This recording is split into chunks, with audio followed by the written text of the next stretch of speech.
Merci Madame la Présidente. Monsieur Séjourné, je vais revenir sur le dossier des marchés publics et donc de la nouvelle législation qui est prévue en 2026. On le sait, certains pays tiers ne jouent pas avec les mêmes règles de jeu et gardent, eux, leurs marchés protégés et privilégient surtout leurs intérêts économiques et stratégiques.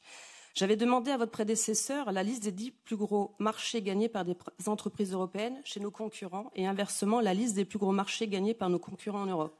À l'époque, il ne m'avait pas répondu et il s'était même désintéressé de cette question.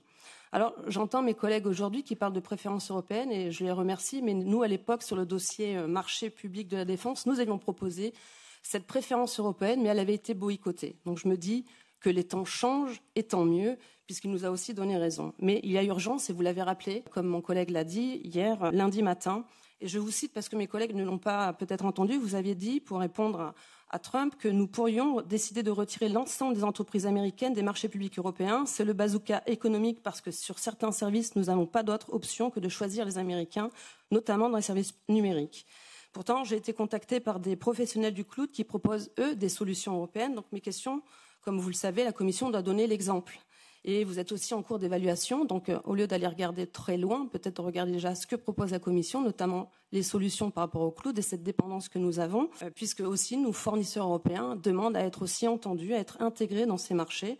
Donc dans votre évaluation, vous avez estimé ces résiliations possibles avec les contrats et qu'est-ce que vous envisagez par rapport au cloud? Je vous remercie.